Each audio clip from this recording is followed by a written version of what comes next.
নমস্কার বন্ধুরা, সেদ্ধ ডিম দিয়ে মন পাগল করা দুর্দান্ত স্বাদের একটা রেসিপি আজ আপনাদের সাথে শেয়ার করছি। ডিম দিয়ে তো অনেক রকম রেসিপি তৈরি করে খেয়েছেন, তবে আশা করছি এই রেসিপি এর আগে আপনাদের কখনোই খাওয়া হয়নি। ডিম দিয়ে তৈরি এই রেসিপি একবার বানিয়ে খেলে অন্য কোনো রেসিপি আর খেতে ইচ্ছা করবে না, কারণ এই রেসিপিটা এতটাই সুস্বাদু হয়। তো চলুন বন্ধুরা, আর বেশি কথা না বাড়িয়ে রেসিপিটা শুরু করা যাক। সবার প্রথমে এখানে আমি 4টে ডিম সেদ্ধ করে খোসা ছাড়িয়ে পরিষ্কার করে ধুয়ে নিয়েছি।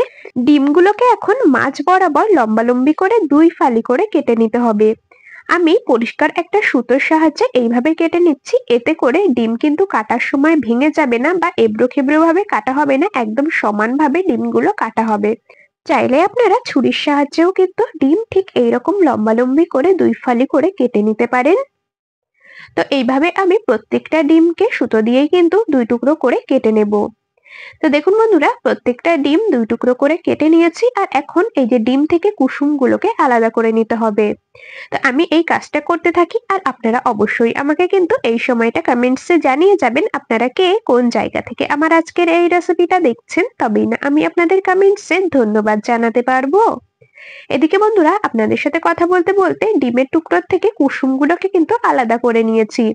এখন এটাকে সাইডে সরিয়ে রাখবো রান্নাটা করার জন্য। এদিকে ওভেনে একটা কড়াই বসিয়ে কড়াইটা খুব ভালো করে গরম করে নিয়ে পরিমাণ মতো দিয়ে দিলাম সর্ষের তেল। চাইলে আপনারা এখানে রান্নার অন্য যে কোনো তেল ব্যবহার করতে পারেন। তেল খুব ভালো করে গরম করে নিয়েছি, এর মধ্যে সামান্য একটু দিয়ে দেব লবণ, আর দিয়ে দেব সামান্য হলুদ গুঁড়ো। লবণ আর হলুদ গুঁড়ো দিয়ে খুন্তির সাহায্যে খুব ভালো করে নেড়েচেড়ে তেলের সাথে মিশিয়ে নিতে হবে। লবণ হলুদ খুব ভালো করে তেলের সাথে মিশিয়ে নিয়েছি, আর এখন এই যে ডিমের সাদা অংশ এগুলোকে তেলের ওপর দিয়ে দিতে হবে। তবে কুসুমগুলোকে কিন্তু এখন দেওয়া যাবে না, শুধুমাত্র ডিমের এই সাদা অংশগুলো খুব ভালো করে লবণ হলুদ দেওয়া তেলে ভেজে নিতে হবে। বেশ সুন্দর লাল করে এপিট ওপিট উল্টে ডিমের দুপাশ সুন্দর করে ভেজে নিতে হবে। বন্ধুরা, একঘেয়ে ডিমের একই রেসিপি খেতে খেতে ভালো না লাগলে ডিম দিয়ে এই নতুনত্ব রেসিপিটা বাড়িতে বানিয়ে দেখতে পারেন। বাড়ির ছোট থেকে বড় সবাই কিন্তু দারুণ পছন্দ করবে। এদিকে আপনাদের সাথে কথা বলতে বলতে ডিমগুলোকে দেখুন এপিট ওপিট বেশ লাল করে ভেজে নিয়েছি। এর থেকে আর বেশি ভাজবো না, আর এখন যতটা সম্ভব তেল ঝরিয়ে একটা পাত্রের মধ্যে তুলে রাখবো। তো ডিমগুলোকে দেখুন একটা পাত্রে তেল ঝরিয়ে তুলে নিয়েছি। এই তেলের মধ্যেই দিয়ে দেব 3টে মিডিয়াম সাইজের কুচিয়ে নেওয়া পেঁয়াজ। ডিম ভাজা এই তেলের মধ্যেই পেঁয়াজ কুচি দিয়ে দিয়েছি, আর পেঁয়াজগুলোকে কিন্তু বেশ লাল করে ভেজে নিতে হবে। বেশ খানিকক্ষণ, মোটামুটি 3 মিনিটের মতো আমি গ্যাসের ফ্লেম মিডিয়াম টু হাইতে রেখে পেঁয়াজগুলোকে ভেজে নেব। পেঁয়াজ কুচিগুলোকে দিয়ে মোটামুটি 2 থেকে 3 মিনিটের মতো গ্যাসের ফ্লেম মিডিয়াম টু হাইতে রেখে বেশ সুন্দর গোল্ডেন ব্রাউন করে ভেজে নিয়েছি। এখন এর মধ্যে দিয়ে দিচ্ছি 6 কোয়া রসুন, দিয়ে দেব এইরকম ছোট টুকরো 2 টুকরো আদা। মোটামুটি এখানে ওই 1 ইঞ্চির মতো আদা 2 টুকরো করে তারপরে দিয়ে দিয়েছি। 5টা দিয়ে দিচ্ছি শুকনো লঙ্কা, আর দিয়ে দিচ্ছি মোটামুটি 8 থেকে 10টার মতো কাজু বাদাম। এখানে আপনারা শুকনো লঙ্কার পরিমাণটা নিজেদের স্বাদ অনুযায়ী কম বেশি করে দিয়ে নেবেন, মানে যেই রকম ঝাল তৈরি করবেন রেসিপিটা সেই অনুযায়ী শুকনো লঙ্কার পরিমাণ কমিয়ে বাড়িয়ে নেবেন। দেখুন গোটা মশলাগুলোকে বেশ সুন্দর করে ভেজে নিয়েছি, মানে কাজু বাদাম রসুন শুকনো লঙ্কা আর পেঁয়াজ বেশ সুন্দর লাল লাল করে ভেজে নিতে হবে।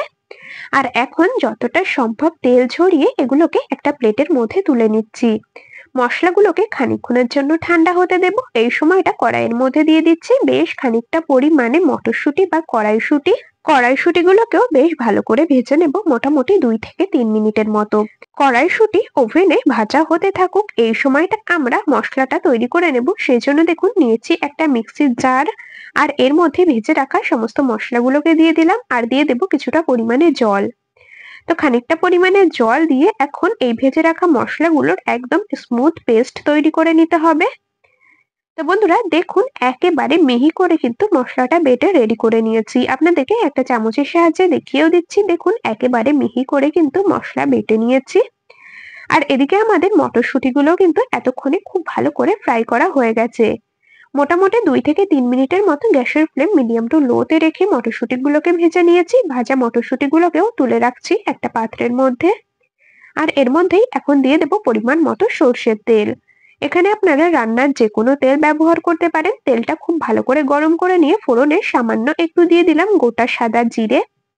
ফোড়নটা খুব ভালো করে ভেজে নিয়ে দিয়ে দিচ্ছি একটা মিডিয়াম সাইজের টুকরো করে রাখা টমেটো। টমেটো একদম সফট হয়ে আসা পর্যন্ত টমেটোটাকেও ভেজে নিতে হবে। মোটামুটি মিনিট খানিক বা 2 মিনিটের মতো মিডিয়াম টু হাই ফ্লেমে ভেজে নেওয়ার পর টমেটোগুলো দেখুন একেবারে সুন্দরভাবে নরম হয়ে গেছে। এখন এর মধ্যে দিয়ে দিলাম পেস্ট করে রাখা মশলা। মশলার জারের মধ্যে যেহেতু অনেকটা পরিমাণে মশলা লেগেছিল সেজন্য জারটাকে ধুয়ে সামান্য পরিমাণে দিয়ে দিলাম জল। সমস্ত কিছু এখন খুন্তির সাহায্যে খুব ভালো করে নেড়ে চেড়ে নেব। আর এই সময়টা গ্যাসের ফ্লেম আমি মিডিয়ামে রেখেছি। এখন দিয়ে দিচ্ছি স্বাদ মতো লবণ আর দিয়ে দেবো পরিমাণ মতো হলুদ গুঁড়ো। মশলা খুব ভালো করে এখন কষিয়ে নিতে হবে যতক্ষণ না মশলা থেকে তেল ছেড়ে আসছে।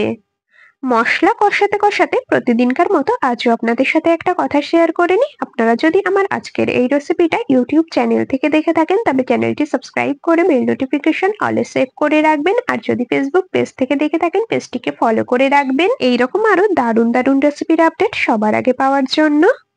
এদিকে বন্ধুরা আপনাদের সাথে কথা বলতে বলতে মশলা খুব ভালো করে কষিয়ে নিয়েছি। এর মধ্যে দিয়ে দিলাম ভেজে রাখা মটরশুঁটি গুলোকে। ভাজা মটরশুঁটি মশলার মধ্যে দিয়ে আবারও কিন্তু খুব ভালো করে নেড়েচেড়ে একটু মিশিয়ে নিতে হবে। আর এখন এর মধ্যে ভেজে রাখা ডিমের সাদা অংশগুলোকে দিয়ে দেব। তবে বন্ধুরা কুসুম কিন্তু এখন একদমই দেওয়া যাবে না, কুসুম আমরা রান্নায় পরে ব্যবহার করব। তো এদিকে ডিমগুলোকে দিয়ে খুব ভালো করে এখন আবারও নেড়েচেড়ে মিশিয়ে নেব। আর এইরকম ভাবে আরো বেশ খানিকক্ষণ কষিয়ে নেব যতক্ষণ না মশলা থেকে একদম সুন্দরভাবে তেল ছেড়ে আসছে।